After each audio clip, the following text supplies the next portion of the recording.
Alors, le nombre d'adhérents, il y a 81 adhérents cette année. Pour nous, c'est très encourageant.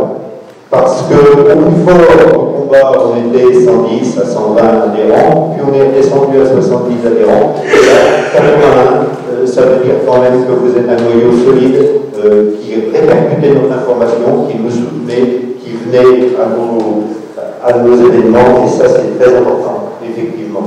Alors évidemment, maintenant, on va aborder le rapport d'activité. Le rapport d'activité, c'est ces espèces de guéberons que vous voyez autour de la table là. Il en manque de celui qui prend la photo depuis un instant, Pascal Martin, qui était pas parmi nous ce soir-là. Mais malgré tout, voilà l'équipe à peu près qui travaillait autour de nous. On s'est réunis donc en 6 réunions du conseil d'administration. Elles sont environ tous les 2 mois, nos réunions. Sont surtout dictées par l'urgence à agir, par les dossiers que nous soutenons. Un des dossiers, c'est le captage de Saint-Ursin, effectivement. Faut que je regarde parce que je ne parle pas de que je parle tout le temps. Captage Saint-Ursin, oui, c'est Jean-Pierre qui normalement prend la parole sur le captage Saint-Ursin. Vous savez tous où il est situé, le captage Saint-Ursin? Il est au pied, en fait, sur un bord de chemin, mais à l'arrière de l'hyper-consommation qui est Carrefour. Le Carrefour, qui a été introduit dans les marais pauvres. Donc, ce captage est en fait en péril. On peut dire ça comme ça. Personne n'en parle, mais ça fait des années que. Et puis on parle dans les milieux dits autorisés. On s'orienterait plutôt vers une fermeture. Donc on essaie de dénoncer cet état de fait. Et on n'a pas de solution de secours sur Bourges. La solution de secours, on a le captage du Porche qui fonctionne avec l'adduction d'eau qui vient de la Loire en amont. Et on parle simplement de renforcer, de doubler cette adduction venant de la Loire qui coûte ça va coûter encore une fortune alors qu'on ne sait pas protéger l'existant. Personne n'en parle parce que c'est quand même catastrophique. À l'époque, on avait travaillé dans une autre association avec M. Darboux, qui j'aurais dû vous indiquer les articles parce que j'ai regardé ça récemment. Il a toujours tapé en touche pour pas que ce soit dénoncé.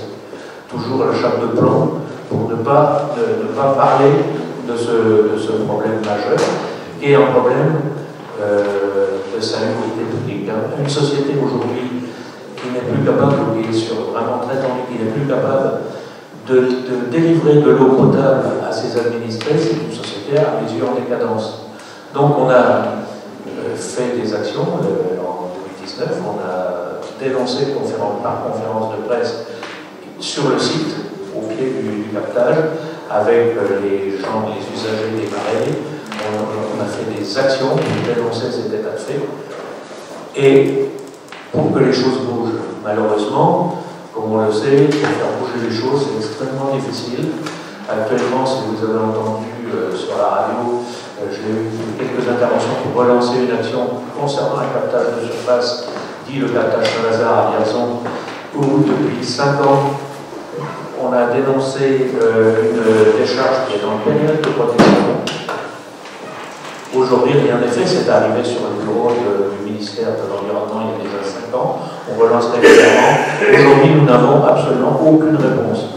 Pour le captage de Saint-Ursin, c'est exactement la même politique. Rien ne bouge. C'est que par le groupe, que par l'action commune et fédérée, on pourra faire bouger les choses, faire avancer les choses. Voilà. Pour préciser ce que vient de dire Jean-Pierre, notre action s'est déroulée dans le cadre d'un collectif, et ce collectif rassemblait donc notre association évidemment en tête de projet, l'association des maraîchers de Bourges, l'association Force ouvrière des consommateurs, l'Indicosa CGT 18, Bourges Plus, c'est-à-dire une association d'élus en opposition, l'association Consommation, Logement et Cadre de Vie, la Confédération nationale du logement, le patrimoine marais et ELV, qui était aussi représenté dans notre collectif. Ce petit groupe a travaillé et a pondu, vous verrez ces trois affiches ici, qui sont résumées dans ce tract de l'acte que vous trouverez aussi sur notre table et qui résume complètement la problématique du captage Saint-Ursin comme étant emblématique de la situation de l'eau potable dans le Cher.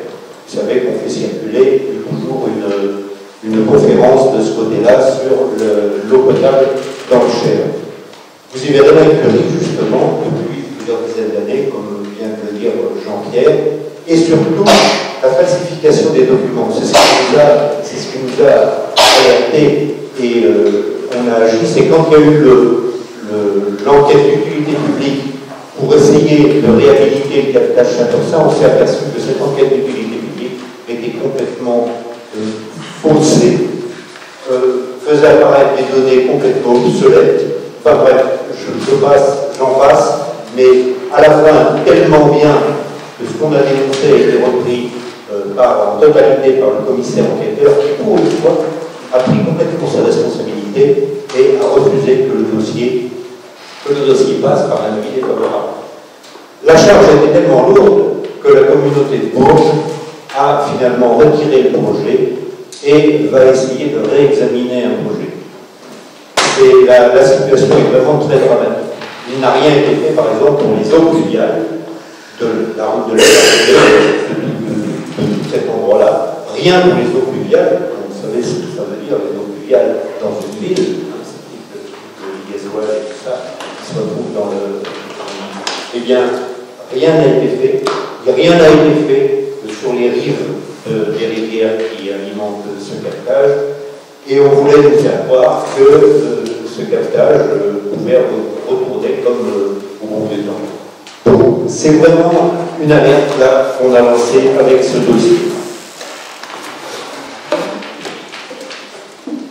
Deuxième chose, eh bien, c'est la traditionnelle analyse des PPE de la station d'Achères. Vous savez que tous les ans, les bouts d'Achères arrivent sur notre territoire. On a réussi, bien sûr, et je reprendrai l'historique, à réduire le dossier de moitié en surface et d'à peu près un tiers au niveau des restrictions, plutôt augmenter d'un tiers les restrictions pour pouvoir faire ces épandages. Malgré tout, notre département reste, grâce à ce combat, je le maintiens, le département de toute la zone du SIAC sur lequel on est pour le moins. On est vraiment là où, dans les autres départements, il y a jusqu'à 1000 hectares qui sont épandus chaque année. Nous, on est à 77 hectares, par exemple, pour cette année. On est aussi le département où on épand à la plus faible dose à l'hectare. Là où les autres départements sont à 8 tonnes hectares, nous, on est à 6 tonnes hectares. Il y a donc une méfiance par le SIAC. Le SIAC se méfie. Troisième victoire plutôt, c'est aussi que le plan d'épandage a été renouvelé, donc, il y a 2 ans maintenant, et qu'aucun nouvel agriculteur n'est venu se greffer sur ce plan d'épandage dans le Cher. Plus est, un agriculteur a même abandonné le plan d'épandage. Donc il y a vraiment, vous voyez que cette vigilance citoyenne, quand même, elle paye. On a du poids, et ce poids, il faut le faire valoir absolument. Donc là, j'ai examiné leur dossier. Pour la petite histoire, ça a été encore tout un tas de tracas pour obtenir simplement le dossier, qui m'est arrivé avec des cartes complètement caviardées. Alors il paraît que c'était pas passé au niveau de l'informatique. Je sais pas, il y avait un problème. C'était la première fois que ça arrivait. Donc j'ai redemandé le dossier avec un peu plus de fermeté, et le dossier m'a été transmis. Malgré tout, moi, toutes les erreurs que je relevais dans les premiers dossiers, elles n'y sont plus. C'est-à-dire que petit à petit, là aussi, ils se méfient et ils font gaffe. Je n'ai relevé aucune terre avec un pH, par exemple, qui était non conforme à ce que c'était. Donc, le premier PPE que j'analysais, il y avait plein de parcelles qui étaient en dessous des pH autorisés. TPE, plan prévisionnel d'épandage. Donc, plan prévisionnel d'épandage, tous les ans, le SCAP dépose pour l'année en cours le dossier sur les terres sur lesquelles il va épandre. Et tous les ans, on planche devant pour voir ce qu'il en est. Je soulèverai, puisqu'on est là, un bâtiment, vous voyez là derrière les deux lagunes, il y a un bâtiment carré là, au milieu, il y a comme un immeuble carré, vous voyez. Cet immeuble carré, le 3 juillet, c'est-à-dire exactement en même temps que Lubrizol à Rouen, cet immeuble a brûlé. On n'en a pas entendu parler nulle part dans la presse. 5 jours pour éteindre l'incendie. Tout simplement parce que tous les tuyaux qui normalement servent pour la sécurité de ce bâtiment passent sous le bâtiment. Donc, quand il y a eu l'incendie, tous ces tuyaux ont éclaté, les pompes à incendie, etc., ne pouvaient plus marcher. Donc il a fallu amener 5 jours pour éteindre l'incendie. Personne n'en a parlé. 5 jours. 8 tonnes de poissons morts dans la Seine qui ont été récoltés. Personne n'en entend pas. Omerta totale sur ça. Évidemment, on se trouvait en même temps que Lubrizol, donc ça arrangeait tout le monde et personne n'en a parlé. Ce qui veut dire que cette station de ce moment tourne avec des anciens bassins de décantation, puisque ce bâtiment, normalement, était un bâtiment essentiel chimiquement pour traiter les eaux. Donc, maintenant, on tourne avec des anciens bassins, que vous voyez par exemple sur la droite, ici, hein, des anciens bassins de traitement qui ne servaient pas, donc qui étaient complètement désaffectés, et sur les 3 bassins, il n'y en a qu'un qu'ils vont tout remettre en œuvre. Donc de ce moment, on tourne vraiment de façon archaïque. Et quand vous avez peut-être entendu ce matin sur France Inter que normalement, pour les Jeux Olympiques de 2024, on devrait prévoir des machins de natation, des compétitions de natation directement dans la Seine. Et ce ne sera pas possible. Parce que le taux de pollution de la Seine a remonté. Et pourquoi? C'est parce que de ce moment, effectivement, cette station qui traite quand même les 3 quarts de la pollution des eaux de la région parisienne est incapable de le traiter de façon efficace. Et vous avez des rejets dans la Seine en ce moment qui sont bien plus importants qu'ils ne devraient être. Réjouissons-nous pour nous. C'est que ça veut dire que ce sera des eaux plus propres qui viendront moins chères. Un peu de cynisme. Un peu de cynisme pour rigoler. Voilà. Dossier, ça c'est un dossier, je vais dire, presque en devenir. Vous en entendrez parler dans les projets, mais qui commence à nous inquiéter énormément et sur lequel on a déposé un premier dossier sur Moulins-sur-Yèvre. C'est donc la méthanisation. On n'a rien. Alors, tout à l'heure, monsieur le maire de Saint-Palais vous disait qu'ils appréciaient que nous, on n'attaque pas les agriculteurs. Et nous, l'agribashing, on ne sait pas ce que c'est. S'ils se sentent visés, c'est peut-être parce que, comme disait ma grand-mère, ils n'ont pas les fesses très propres. Mais nous, association, c'est un système qu'on combat. Et là, ce système-là, on le voit pointer du nez. On n'a rien contre une ferme qui va mettre un petit système de méthanisation pour récupérer ses lisiers, ses fumiers, tout ça en gros, et puis se faire un peu de gaz pour pouvoir alimenter sa chaufferie, ses bâtiments, ou même peut-être une petite centrale électrique, enfin bref, qui essaye de jouer l'autosuffisance. Par contre, la dérive industrielle qu'on est en train de voir là, nous inquiète énormément. Et notamment que nos fermes ne deviennent plus que des alimentations à méthaniseur. On cultive des plantes pour le méthaniseur. On fasse par exemple, comme la ferme des 1000 vaches, vous savez, le célèbre combat qu'il y a eu par la Confédération paysanne dans l'eau, je crois, pardon, vers Amiens, c'est ça, la Somme. Voilà, dans la Somme. Petite parenthèse, cette ferme des 1000 vaches donc, qui avait été autorisée en baisse donc, à 500 vaches, sans que personne n'entende parler de rien, vient d'être autorisée à 1000 vaches. Donc ils sont passés à 1000. Et ils ont un projet d'augmentation encore. Et là, le lait, ne devient plus qu'un produit secondaire. C'est la pose des vaches qui est importante pour le méthaniseur, parce que l'industriel, la ramerie, qui a cette ferme-là, eh bien, c'est le méthaniseur, c'est le pognon du méthaniseur qui l'importe plus que le pognon de la ferme. Donc c'est cette dérive-là qu'on dénonce. Et on la dénonce au travers de plusieurs choses.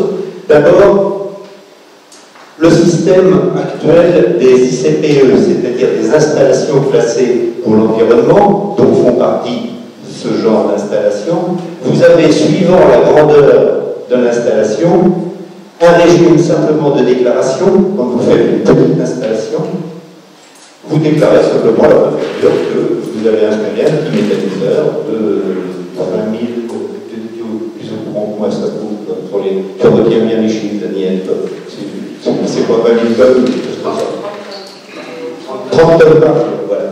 Et puis, si vous allez jusqu'à 60 tonnes par jour, vous déclarez, vous êtes au régime de l'enregistrement.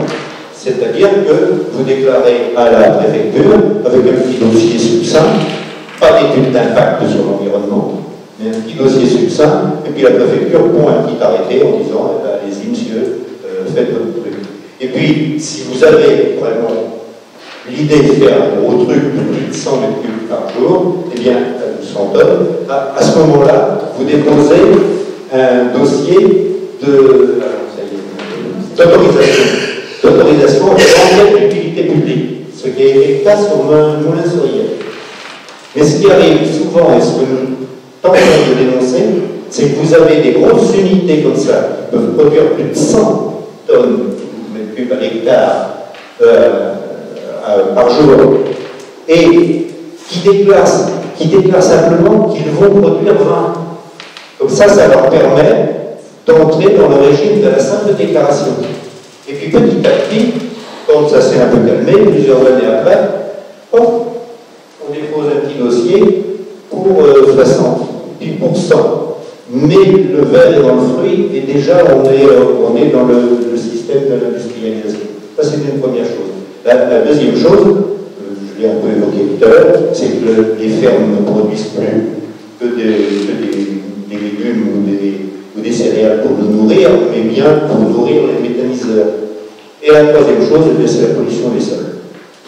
Parce que ces méthaniseurs font que derrière, il y a ce qu'on appelle un digestat, c'est-à-dire quand il y a une fermentation, production de gaz, eh bien, il y a un déchet, de lisier, un déchet, qui retourne, qu'ils disent, à la nature. Seulement, c'est un concentré, et notamment un concentré de nitrate et de métaux lourds, qui retournent dans les sols et qui polluent effectivement les sols. Et je passe sur les problématiques des riverains avec les odeurs, parce que là, ça déguste pas mal, et les tonnages aussi de véhicules sur la route, hein, pour alimenter ces méthaniseurs. Voilà, 9 kg de déchets pour 1 kg de gaz. Alors ça, c'est un autre dossier. On commence à fouiller, avec notamment l'aide d'une association qui se trouve à Plainpied-Moudin parce qu'ils étaient, eux, directement impactés par un méthaniseur. Et on travaille en deux concerts et on essaye de bien creuser le truc. Voilà. Alors, la campagne glyphosate, je vais passer la parole tout de suite à mon camarade Daniel Després, qui va vous en parler bien mieux que moi. Bien, je suis content de vous dire qu'il y a exactement une année, ici même, avec souhaité entrer dans la campagne glyphosate. Et ils m'ont fait confiance, l'association m'a fait confiance pour être le coordinateur technique. Et on a pratiquement bouclé l'opération. Cette opération consistait à mesurer le taux de glyphosate que nous avons dans nos urines. Alors, ce n'est pas le concours de celui qui en a le plus et celui qui en a le moins. C'est démontrer que nous en avons tous.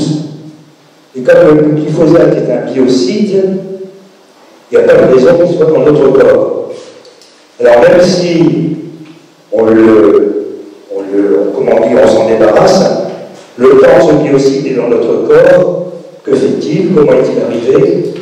Quels sont les dégâts dans nos cellules? C'est plein de questions qu'il est nécessaire de se poser et dont on espère des réponses de laboratoires indépendants.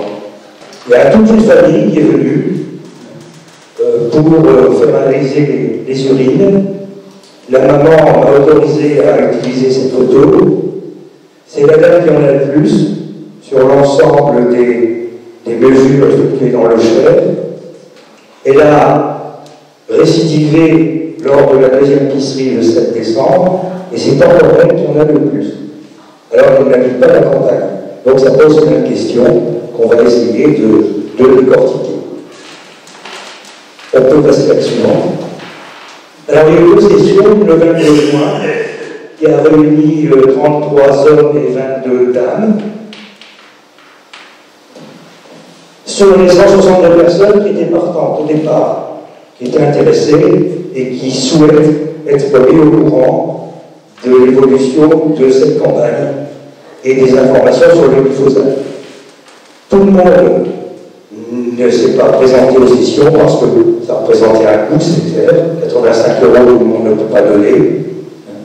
Donc, sur les deux sessions, juin et décembre, la dernière était le 7 décembre, 94 personnes ont fait analyser le revenu.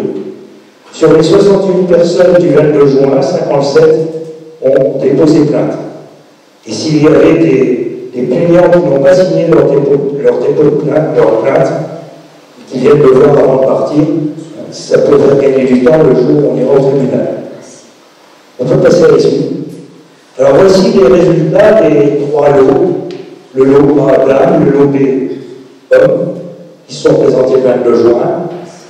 28 dames, 33 messieurs, avec le taux le plus faible 0,39 et 0,40. Le taux le plus élevé 3,81, 3,34. 3,81, nous battons le record de France. Nous sommes le 79e groupe qui avons participé à cette campagne, et c'est le record absolu pour l'instant. 3 nanogrammes 81 par millilitre, ou si on convertit 3 microgrammes par litre. 3,81. La moyenne, 1,83, 1,76. Vous remarquerez que le lot C, qui était constitué d'hommes et de femmes, du 7 décembre, a des résultats bien moindres.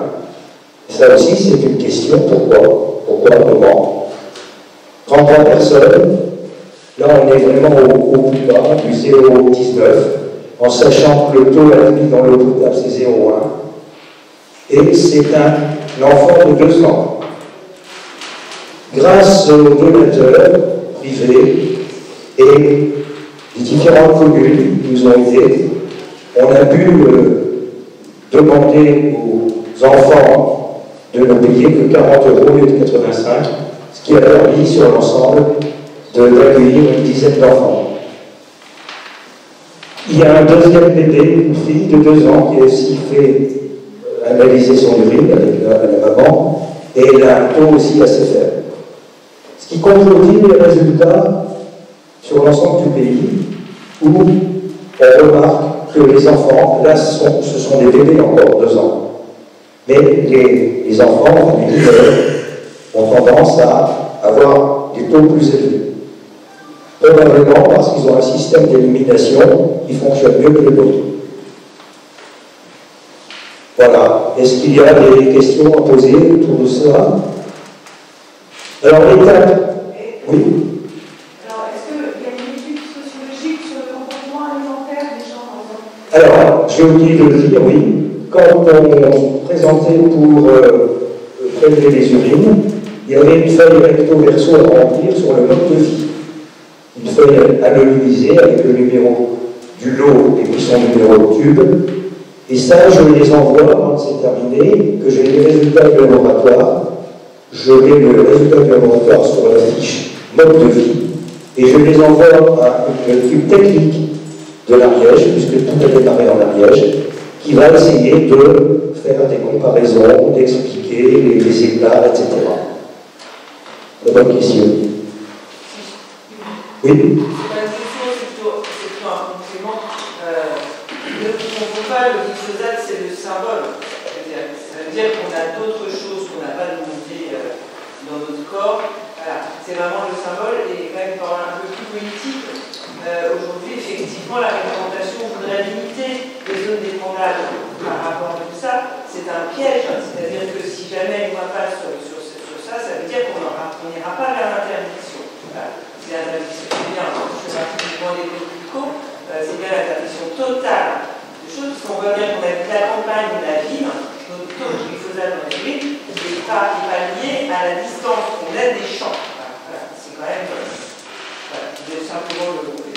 Absolument, en sachant que quand un agriculteur est vent, même dans les meilleures conditions, c'est-à-dire avec un vent inférieur à 19 km/h, eh bien, 75%, ce sont des chiffres de la FNSE, on ne peut pas les contester, se diffusent dans l'atmosphère, parce que ce sont des micro-gouttelettes qui peuvent emporter par le vent jusqu'à parfois pas plus d'1 kilomètre. Donc les distances qu'on veut nous donner, 5 mètres, 10 mètres ou 20 mètres, c'est vraiment une stupidité sans nom. C'est vrai que le glyphosate, c'est le pesticide le plus vendu au monde. Donc c'est un symbole. Mais on s'attaque par là à toute la chaîne des pesticides. Il y en a plus de 70 000 formules différentes, en sachant qu'on ne peut pas faire des analyses pour chacune, parce que chacune a un marqueur spécifique. Et ça ferait, si on utilisait le même laboratoire, chaque fois qu'on veut détecter un pesticide particulier, on remet 85 €. Mais c'est le symbole, le glyphosate, pour nous attaquer à un changement de pratique. J'insiste bien, comme Willy l'a dit, on ne s'attaque pas aux agriculteurs. Je suis moi-même adhérent à Phytovictime, sans être atteint, et merci, mais ils sont les premières victimes de l'agro-business. Donc, il ne faut pas faire ça. Le méthode-plan que nous faisons, c'est pour mise en danger de la santé de l'huile, tromperie aggravée, puisqu'on nous dit que c'est pas dangereux, et atteinte à l'environnement, contre les fabricants, les distributeurs, et ceux qui ont donné les autorisations de mise sur le marché. Entre le dernier trimestre 2017 et les 2 premiers trimestres 2018. C'est le moment où on a renouvelé l'autorisation du glyphosate. Alors on pose parfois la question, pourquoi on ne donne pas de nom? On ne donne pas de nom pour la plainte, parce que ces gens pourraient nous attaquer en diffamation et nous mettraient toute la procédure par terre.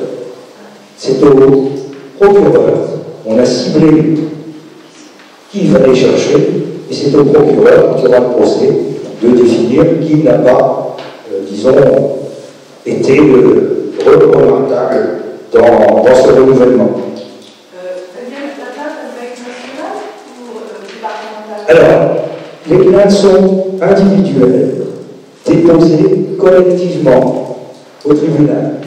Je suis en attente d'une convocation, parce qu'on peut pas arriver comme ça à 57 le matin, et le courrier a été reçu, j'ai l'accusé de réception par le procureur, j'attends qu'il me donne une date.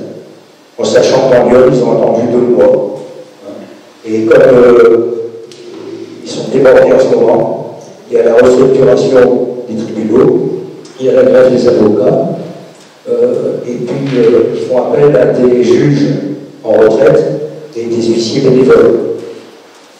Oui.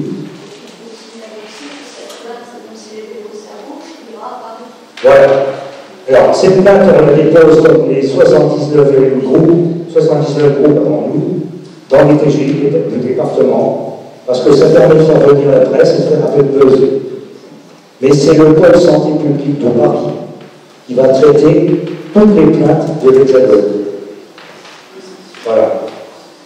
Et c'est un cabinet d'avocats de Montélimar qui travaille beaucoup avec les faucheurs volontaires, qui est très au fait des pesticides, qui va plaider notre cause.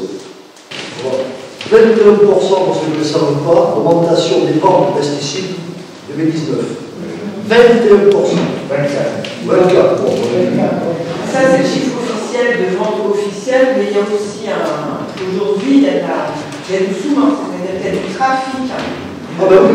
Il y a du trafic de produits interdits qui arrivent, ça a moins de risque avec la drogue, et sur un chiffre d'affaires forcément, puisque c'est phénoménal.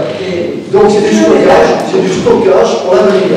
Donc ça ne s'en sortira pas. Ils stockent à fond avant que les boissons restent dans le système. Donc on trouve encore des molécules, ça fait 20 ans qu'elles sont là, qu'on n'aurait pas utilisées, on trouve encore dans les eaux. Et là, je repartais avec tout cela. La hauteur de prise de position du conseil départemental dans son âge de j'accuse d'agrégager. Ça, si on peut, je pense que ça mériterait une réponse. Tout à fait. Moi, je vais penser effectivement avoir une réponse de ce côté-là.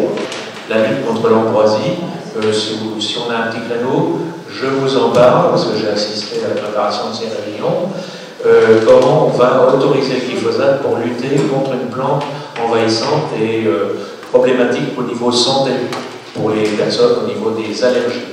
Donc ça, c'est le glyphosate a encore de beaux jours devant. Je vais vous expliquer comment ça s'articule sous une pseudo-consultation démocratique. Alors, pour le glyphosate aussi, sur sa non-dangerosité, pour ceux qui pourraient croire à ce genre de choses, je les engage à aller voir sur les sites qui traitent des problèmes de la lutte au Vietnam. Ça fait quand même quelques années, parce que ça s'est terminé en 1975. J'y suis allé parce que c'est un pays qui m'intéresse beaucoup. J'ai pioché un peu cette problématique, parce qu'il faut savoir que le glyphosate d'aujourd'hui, c'est le petit-fils du défoliant qui a été utilisé sur la clistochimine. C'est le fameux agent orange sous l'appellation 2,4,5-T. Alors pour ceux qui croiraient que ça n'impacte pas la santé, je vous engage à aller voir sur internet les films qui sont réalisés aujourd'hui. Moi j'ai des témoignages et j'ai fait des enquêtes là-dessus, entre autres à Saigon. Quand on croise des personnes qui ont une main qui sort du poitrail parce qu'il y a eu des mutations génétiques, parce que les parents ont été arrosés, on comprend la dangerosité du produit. Donc, n'avalons pas toutes les couleuvres qu'on veut nous faire avaler. Le glyphosate, c'est extrêmement dangereux à long terme et pour les descendances des jeunes. Participation à quelques réunions. Là, je vais passer la parole à Bernard, qui a été notre éminent représentant, notamment au Institut de l'eau à Biathlon, et qui va nous en parler un peu. Bon, les assises de l'eau, il faut remonter en 2018. Les assises de l'eau, il faut savoir que la pollution principale dans le département, c'est l'agricole. 80% sont chiffres en pourcentage, 80% de la pollution est due à l'activité agricole. Et 20% du reste, se partage entre tout ce qui est l'industrie, la pollution à l'autre, et puis le débat de l'autre. Mais 80%, c'est la moyenne générale, et dans certains bassins tels que l'Europe, on monte à 90%. Parce que là, il n'y a pas d'industrie aérienne, c'est 90%. Alors 80% au minimum, la pollution est agricole. Aux assises de l'eau de 2018, présidées par la préfète, madame la préfète qui s'en va, mutée. Ce sera peut-être temps de faire relancer les revendications et le prochain qui ne puisse pas dire, on n'est pas au courant. Voilà, elle est mutée. Alors cette dame-là, aux assises de l'eau, bien sûr, elle a pris un schéma type, elle a pris un document de base qui s'appelle le schéma d'aménagement et gestion des eaux, en particulier celui de l'Oron. On attend toujours au sage de la Saône, ça fait 12 ou 14 ans qu'il a été lancé. Il a enterré, parce que quand le document sort, il va demander de protester, on peut démontrer qu'il y a des grosses lacunes. Donc il peut par exemple même pas respecter la loi, uniquement le prendre au fond du tiroir, il peut entendre. Bon, alors ce sage vient au rond, il faisait ressortir cette pollution agricole très colossale au niveau de l'état général, au niveau des enquêtes préalables, etc., diagnostic de terrain. Document final, en particulier son règlement, qui est de la pièce maîtresse, qui dit la pièce maîtresse, qui fait loi, c'est celle-là qu'on voit en justice, et qui fait loi aux agriculteurs, et bien la pollution agricole est stable. 80% dans le bassin des violences encore 88% de la pollution agricole est stable. Alors je reviens à ce que je disais tout à l'heure. C'est politique. Ils soustraient tout, et puis ensuite, bien sûr, il n'y a plus de problème. Il n'y a plus de problème. Voilà. Donc, ça, c'est l'entrée en matière, c'est même plus la peine d'en dire plus. S'il n'y a plus de pollution agricole, c'est pas la peine. Je rajouterai quand même une chose. Alors la préfète, justement, comme c'était pas marqué dans le règlement du SAGE, eh bien, elle n'a pas abordé la question. Soustrait, totalement soustrait. Comme ça, le problème est résolu. Merci Bernard. À ces assises de l'eau aussi, auxquelles j'ai participé, il y avait donc des ateliers où on était, des ateliers thématiques, où on était tous, évidemment notre association s'est répartie dans les ateliers pour pouvoir porter la bonne parole. Et cette bonne parole, après, devait être normalement compilée et puis en fin de journée, restituée au niveau du général.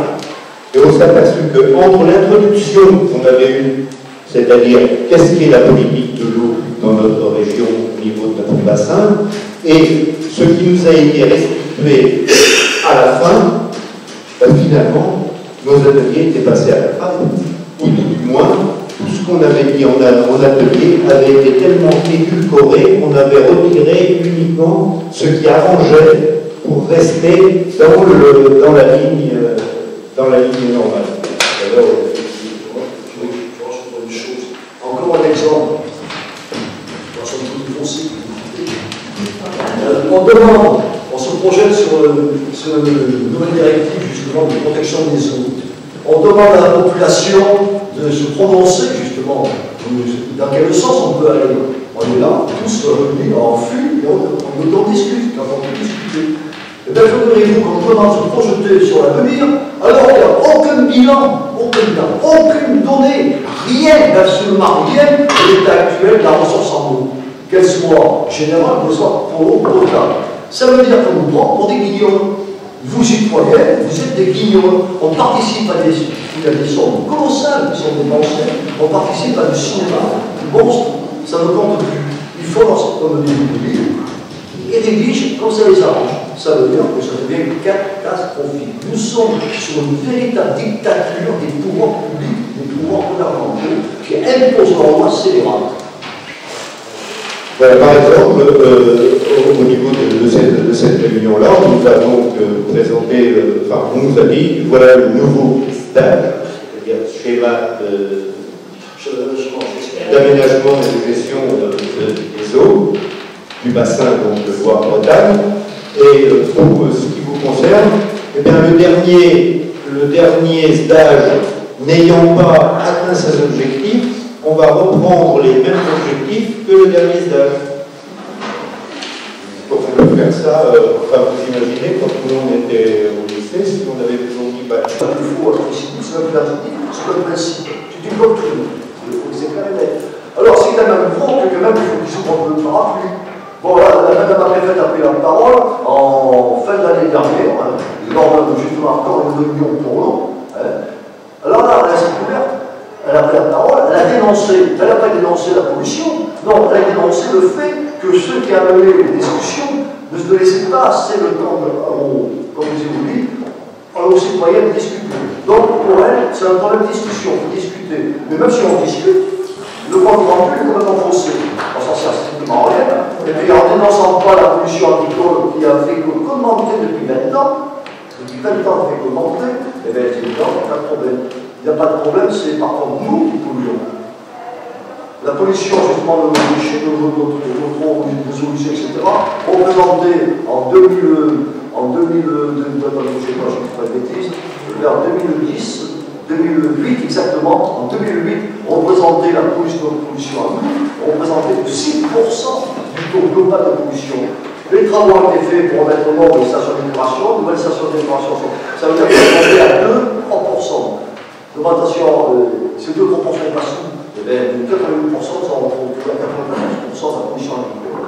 Les eaux sont mortes, aucune pérennité, nulle part dans tout le département de Cher. Toute la surface est contaminée en par les nitrates. Vous n'avez aucune pérennité sur l'alimentation potable. Par exemple, Bourges, 30 000 habitants, la moindre rupture, la moindre défaillance sur le réseau qui vient de la Loire, Bourges n'a plus d'eau potable. Alors, regardez un peu les camemberts qu'on a. Oui, c'est une honte. Daniel. Oui, je vais dans le contexte de pollution et de raréfaction, parce qu'il y a eu des sécheresses et tout. Le seul souci des autorités, et on l'a dit au début hier, c'est que les Belges étaient prêts à signer des arrêtés pour que ce soit livré de côté de l'eau. On a été à Saint-Valère à 15 jours de recevoir de l'eau. L'arrêté était déjà en place à la préfecture. Ils avaient très peur,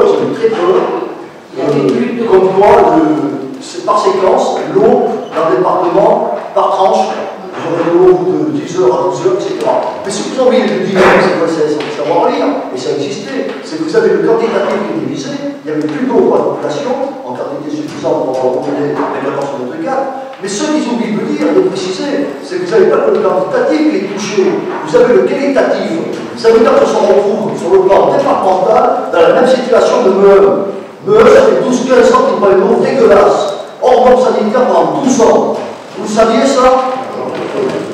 En mettant tout le bassin, Vierzon, etc., c'est une catastrophe. On vous dira, ça vient prendre des choses dernièrement par la mer, il va pas le dire, mais de toute façon, le problème, avant tout, c'est que, comme je disais tout à l'heure, on défend un système, etc. Et le préfet vous dit, moi j'ai dit 2 fois dans le parc, mais monsieur, le département ne fonctionne que par l'unité de l'armement, et puis aussi par l'agricole. Et on ne cultive pas du maïs, ils sont de la roche calcaire, à 2 km au-dessus du captage stratégique du Porche. Parce que l'exemple du captage à Turcel, ce n'est pas comme je l'ai dit tout à l'heure, c'est qu'un exemple.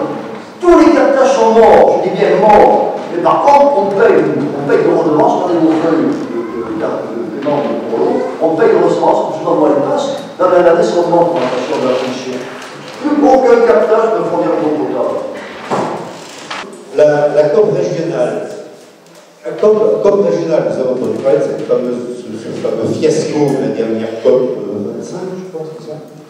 Et donc fiasco total, et là se décline maintenant des COP régionales.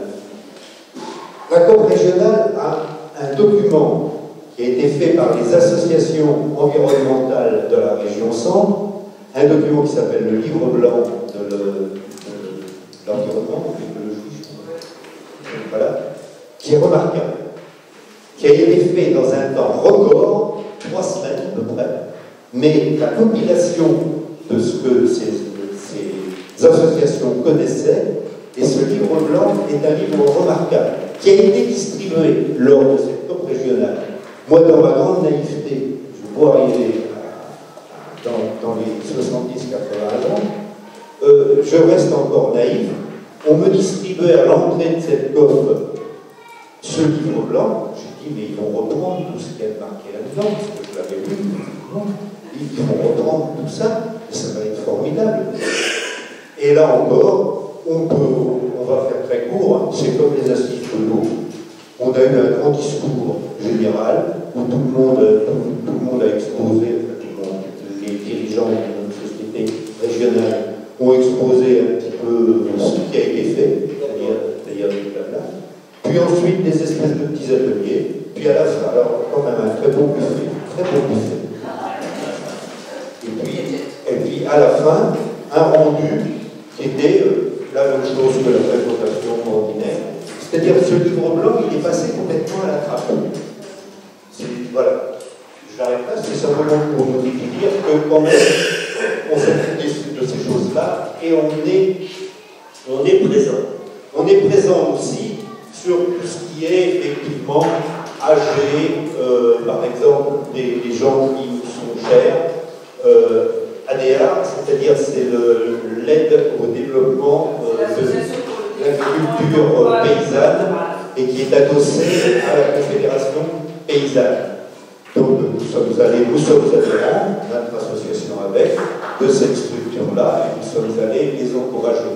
De même que nous sommes allés à l'AG de la recyclerie du Haut-Berry, dont je salue le président qui est là assis dans les escaliers, qui se fait tout petit là, voilà, et qui nous a particulièrement aidés, par exemple, pour l'opération glyphosate, et voilà, ils sont vraiment un partenaire très fort. Et puis, autre association, évidemment, de cœur avec laquelle nous sommes partenaires, c'est le RESPA, donc ici à Saint-Palais, le rassemblement pour l'environnement de Saint-Palais, etc.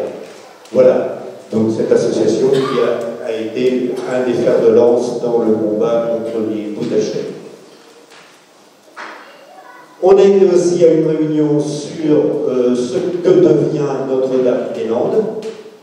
Alors là, ça c'est très intéressant, je vais faire très très court. mais ce petit prospectus, vous allez l'avoir là-bas, et en bas du prospectus, on n'a pas mis ici, vous avez la possibilité d'abonder au fonds de dotation, dont je vais vous parler tout à l'heure.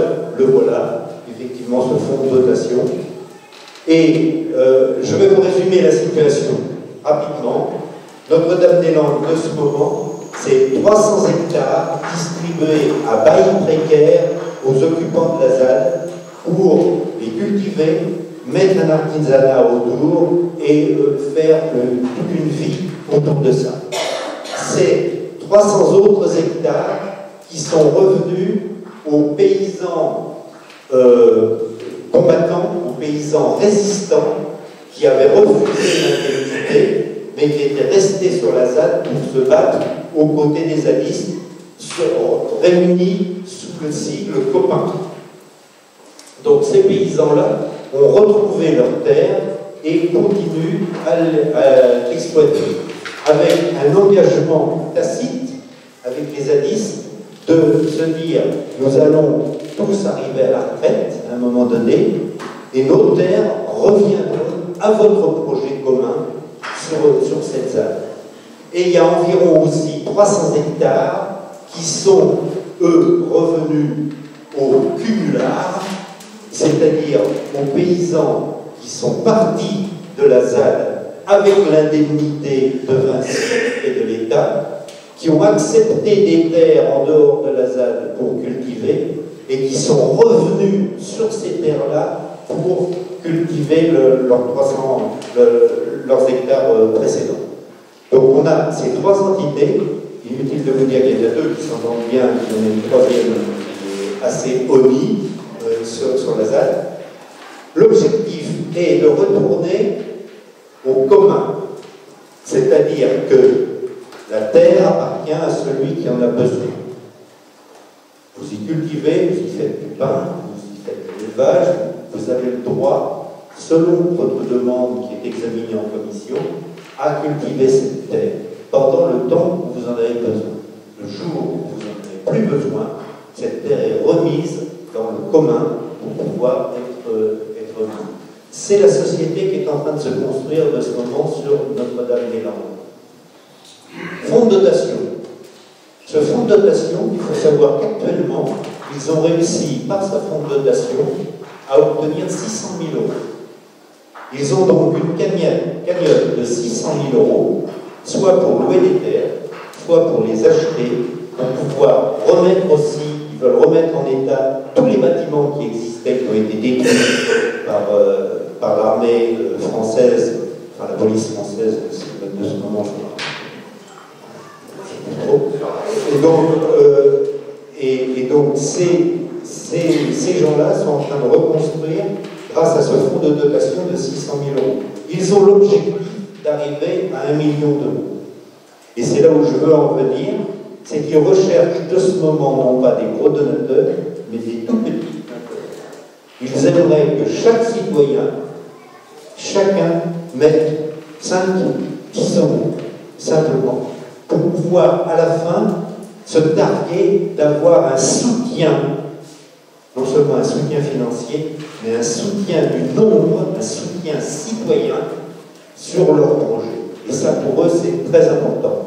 Donc, franchement, si vous avez 10 euros qui traînent dans la poche, sachant que vous avez la chance de payer quelques impôts, vous avez 66% de votre don qui va revenir dans votre poche, c'est-à-dire que l'État va financer 66% de l'installation des établissements. C'est assez visible. Donc voilà où on en est. Les stands des conférences, alors là je crois qu'il faut que je passe la parole à Daniel. C'est Daniel, je crois bien. Oui. Faites de l'agriculture, il faut que je vous en parle. Vous, Daniel. Je vais aider aussi. Je peux en parler. C'est donc je vais présenter la fête de l'ADA à Clément, dans le département Nord, dans le nord du département. Donc c'était une fête très intéressante, avec le stand de l'EC. Une conférence l'après-midi par un paysan qui fait de la biodynamie et qui expliquait qu'on pouvait vivre dignement sur une terre avec des méthodes vertueuses. Voilà. C'était très intéressant. Un moment très convivial où ça fait chaud au cœur quand même de se retrouver, parce qu'il y avait quand même du monde sur cette fête, et de se retrouver ensemble. À cette occasion-là, tu te rappelles Catherine, on a évoqué Terre de Liens, on a évoqué la réparation des terres, on a évoqué évidemment les pesticides, et on a évoqué les AMAP, et on a évoqué aussi ce fameux dossier de méthanisation. Donc des discussions très riches et importantes pour nous, pour y être. Alors, aussi, on a été porté la bonne parole, et ça c'était une première pour nous, c'est que le groupe socialiste du Cher nous a demandé de venir leur exposer la situation de l'eau potable dans le Cher, mais vraiment à tous les encartés. On avait 30 encartés dans la salle, et ces gens-là étaient en train de venir découvrir ce que c'était que l'eau potable dans le Cher. Ils ont trouvé notre conférence très intéressante, et ils ont appris quand même beaucoup de choses. J'espère qu'il en restera un peu dans leur temps.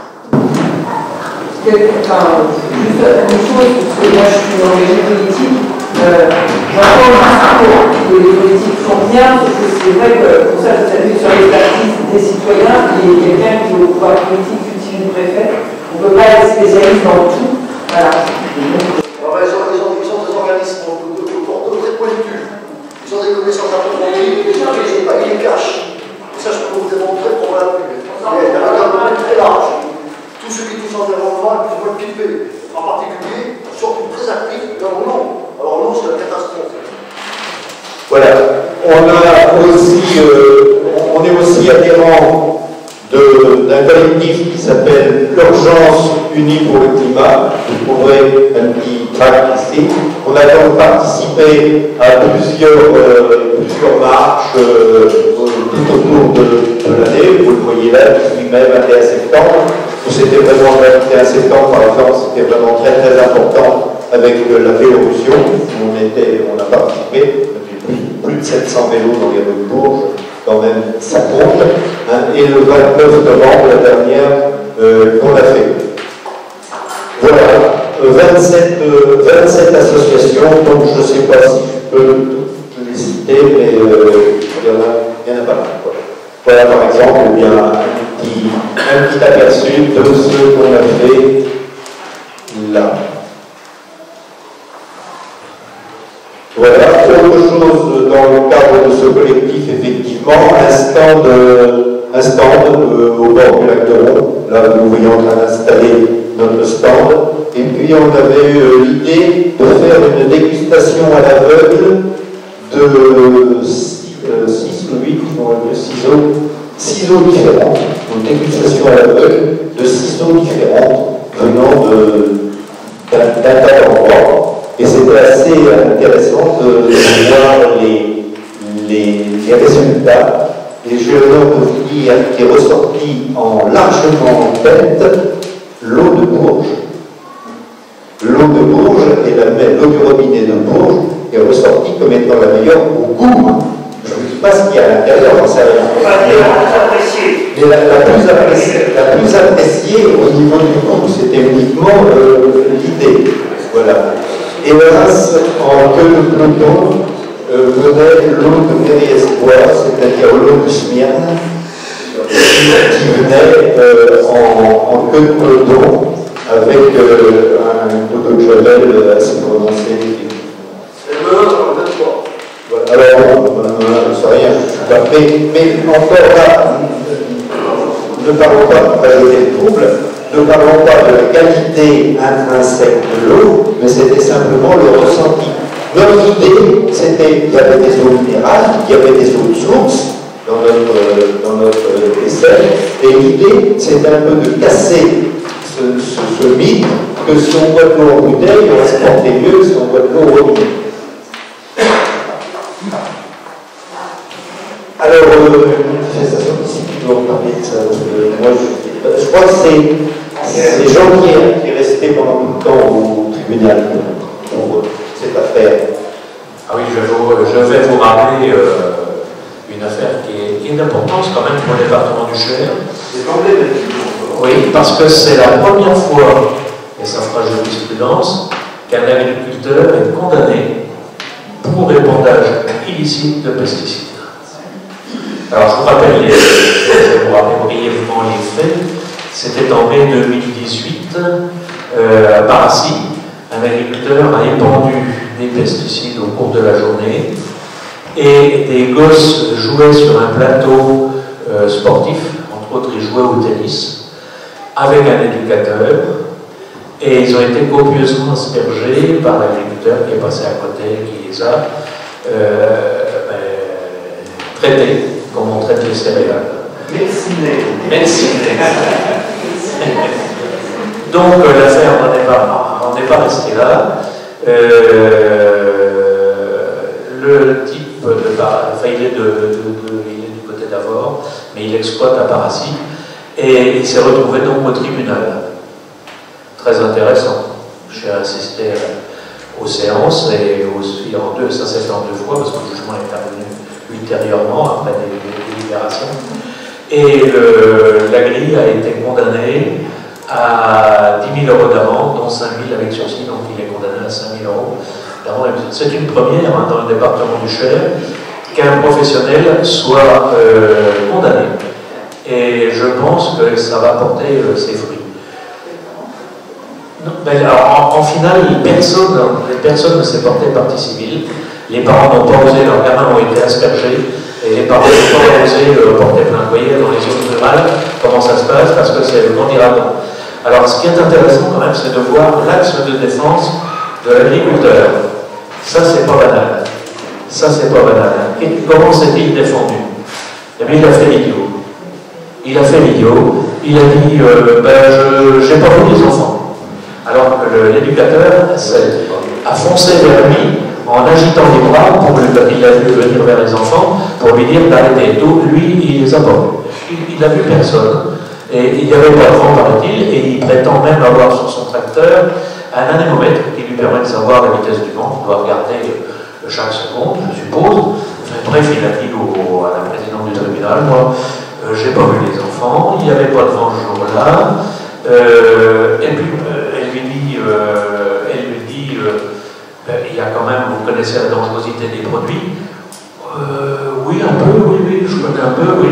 Mais il y a un arrêté préfectoral qui régit la manière d'épandre ces produits. Il y a un arrêté et tout. Écoutez, alors il est agriculteur professionnel, dépendant. Il a les informations de la Chambre d'agriculture.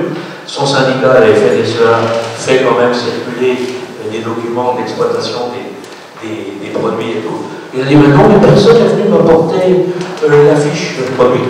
Donc, moi, je ne sais pas, j'ai bien vu qu'il y avait peut-être sur le tout, mais personne n'est venu m'apporter le projet d'arrêté et l'arrêté définitif. À la limite, il attendait que la préfète vienne lui mettre le projet d'arrêté suivi pour lui dire, vous savez, c'est dangereux. Et il s'est aussi retranché derrière le fait que la mairie n'avait pas affiché sur le panneau qu'il était interdit de dépendre à proximité des zones de jeu des enfants et tout ça. Donc il était, enfin bref, il a fait l'imbécile toute la journée. C'était incroyable. Et ça se passe aujourd'hui, parce que le jugement est intervenu en décembre. Donc voilà, il a été condamné, c'est bien. Maintenant, soyons vigilants. Et lorsque vous voyez des choses comme ça, il faut faire remonter les informations et puis qu'on se porte partie civile sur ces affaires-là, parce que c'est très important. Alors une question, est-ce que la décision définitive, est-ce qu'il a fait appel? Non, il n'a pas fait appel. Ouais. Dans le cas présent, c'était quand même du cas pour lui. Il est très curieux que le jour du délibéré, quand la décision du tribunal a été rendue, le même jour, dans beaucoup de médias nationaux, est parue l'attaque de la FDSEA de Bretagne pour harcèlement des pisseurs involontaires au glyphosate. Et j'ai trouvé ça bizarre, mais j'ai peut-être l'esprit tordu, j'ai pris ça pour un détournement en se disant, dans la presse, ça va passer avant le jugement du tribunal, et parce que, comme disait Jean-Pierre, c'est une première. cette condamnation. Et ça aurait pu faire, peut-être pas la une des journaux, mais distribué dans les médias nationaux, par le même jour, voilà. Et la FDSEA de Bretagne a fait analyser les urines de 11 agriculteurs par le laboratoire Biochek de Leipzig, en Allemagne, et par un autre laboratoire breton, et indépendant. Si, ils l'ont dit. Et évidemment, dans la photo, Biochek charge la bulle, et Biocéa, comme ça, soit le voir par rebond, et ça ne demande pas qu'il faut ça. Ou avec un peu. Voilà. Là-dessus, j'ai écrit à Génération Future, à Phytovictime, en envoyant les articles de presse, à Biochek aussi, notre laboratoire, et j'essaie de trouver aussi l'adresse de Biocéa pour savoir dans quelles conditions ça s'est fait. Ça s'est fait devant l'huissier, etc. Voilà. Et je vous ferai un compte rendu dans le bulletin du Glyphosate 18, dont ce premier numéro est paru récemment. Je vous ferai un compte rendu de ce qu'on a dit. J'ai déjà la réponse de Génération Future. Il n'est pas sûr que le laboratoire me réponde, parce qu'il se méfie de ce qu'on peut faire, de ce qu'on peut utiliser de leur réponse. Mais j'ai déjà la Génération Future, et puis moi, je vais faire à faire. C'est ce que je voulais dire tout à l'heure, j'avais oublié. Alors, il faut savoir que ce monsieur a eu l'outrecuidance de ne pas se présenter le jour de la condamnation. Il ne s'est pas présenté, mais en fait, il a fait son agrorachique lui-même à son égard. Hein, parce qu'en fait, à la fin de la première partie du procès, il a fini par dire, sous le conseil de son avocat, que les arrêtés préfectoraux, ils étaient tellement mal faits que c'était incompréhensible. On lui apportait pas sous les yeux pour les comprendre, et il a dit les autorités font du bricolage. Voilà. Merci. On va. Oui, rapidement. C'est un laboratoire allemand qui fait des analyses parce que c'est l'un des rares laboratoires qui est capable de détecter des concentrations aussi faibles de produits dans les urines. C'est pour ça que c'est un laboratoire en Allemagne. Comme pour Serafini, il conteste la méthode. On va passer donc à la documentation. On en a parlé tout à l'heure un petit peu rapidement, mais on va quand même, voilà, saluer cette vieille documentaire qui demande du temps, hein, malgré tout. Il y a deux classeurs quand même qui sont presque du carbonel. Ils sont en devenir. Et à ce sujet-là, c'est mon habitude de faire de la pub, mais je conseille, et notamment je conseillerais ça à tous nos responsables politiques, c'est de s'abonner à l'environnement. Parce que ce n'est pas un canard militant, c'est un canard vraiment qui analyse les choses et qui s'adresse aux industriels, qui s'adresse au monde de l'industrie. Et donc, qui analyse toutes les choses et quelquefois, justement, il vaut mieux aller chercher ces argumentations ailleurs que dans le milieu militant. Voilà. Le site, et là c'est Michel qu'on va féliciter, parce que si vous êtes allé sur notre site, eh bien ce site est tenu à jour donc, par Michel au fur et à mesure. Je vous y engage pour y aller, vous aurez accès à tous nos dossiers au fur et à mesure qu'ils émergent sur le champ. Alors, vous contactez les on va taper la